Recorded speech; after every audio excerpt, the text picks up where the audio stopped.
Baik, kita lanjut adab berikutnya di dalam melakukan safar, yaitu al-istikhlaf, mengalihkan kepemimpinan. Khalifah itu artinya pemimpin, istikhlaf mengalihkan kepemimpinan.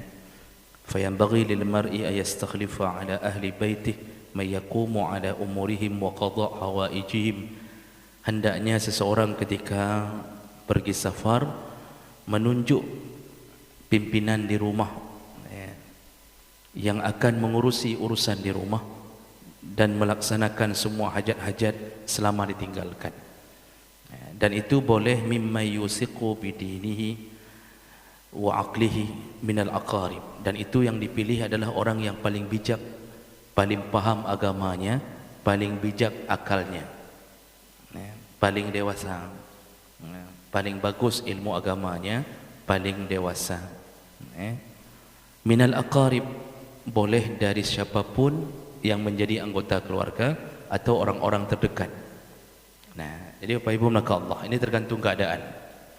Kalau kita pergi haji contoh, anak kita masih kecil-kecil, belum ada yang baligh, maka istikhlaf itu boleh diberikan kepada wali. Artinya kita mengatakan kepada apakah ayah kita sendiri atau adik kita atau abang kita, selama saya tidak ada, tolong jaga anak-anak. Ini istikhlaf. Tolong mereka dimudahkan untuk urusan antar jemput sekolah. Jadi kita mulai memberikan amanah-amanah mengganti ke tugas kita hari-hari. Tapi lihat orang yang amanah. Dan ini yang tahu kita mencari orang jujur dan amanah hari ini itu seperti mencari jarum dalam cermin. Ada amanah di satu bidang, tidak amanah pada tempat lain. Dia amanah kalau untuk jaga anak-anak amanah sekali. Tapi kalau untuk uang anak-anak dia tidak amanah. Jadi ada yang model begitu. Ada yang amanah pada uang, jujur, tapi tidak amanah pada tugas. Pulang-pulang kita, anak kita sudah bopeng, berkoreng-koreng, kayak timoh kurap, kayak timoh cemekam-cemekam dimang bau kayak timoh. Kenapa? Ternyata enggak dimandikan oleh pak ciknya selama kita pergi. Ada yang model begitu. Jadi carilah yang paling baik ilmu agama dan paling bijaksana akalnya. Kenapa urusannya dengan agama?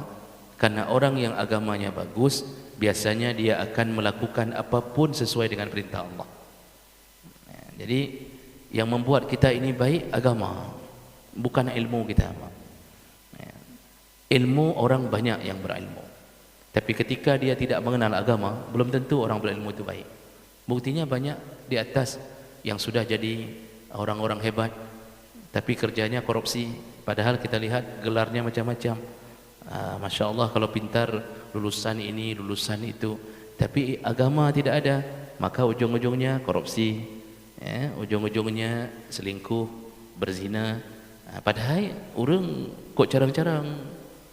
Begitu kalau agama tidak baik. Makanya istikhlaf ini penting agar anak-anak yang kita tinggalkan atau keluarga itu tidak bingung mengambil keputusan.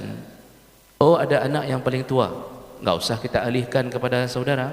Kalau anak kita sudah besar-besar, tinggal kasih tahu sama si abang, ini selama ayah tidak ada, ibu tidak ada, abang yang pegang dan jaga rumah. Kalau maghrib tutup pintu rumah semuanya, jendela juga.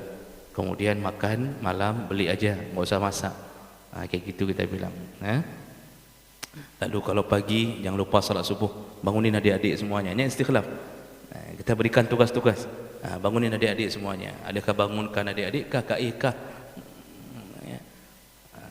Jadi ada yang model-model sebab abang habis bangunin adik, dia sendiri tidur.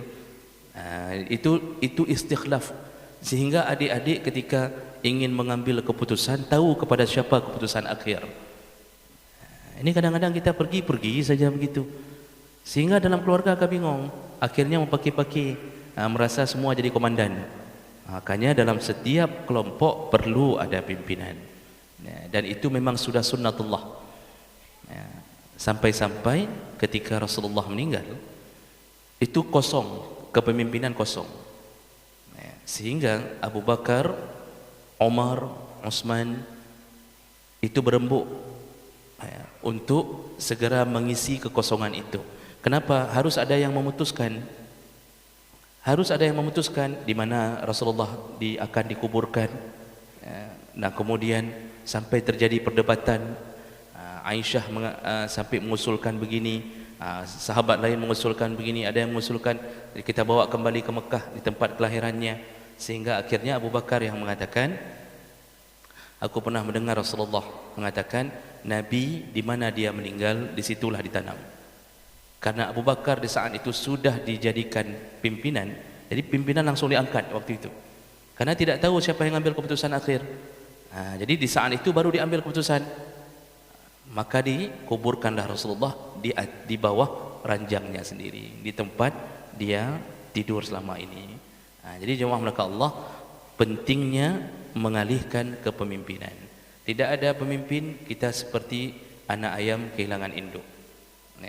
Pemimpin salah melangkah, kita pun ikut salah melangkah. Makanya ketika kita melakukan perjalanan jauh, berikan tampuk kepemimpinan kepada anak kita yang kita anggap paling baik dan paling bijaksana. Baik, berikutnya.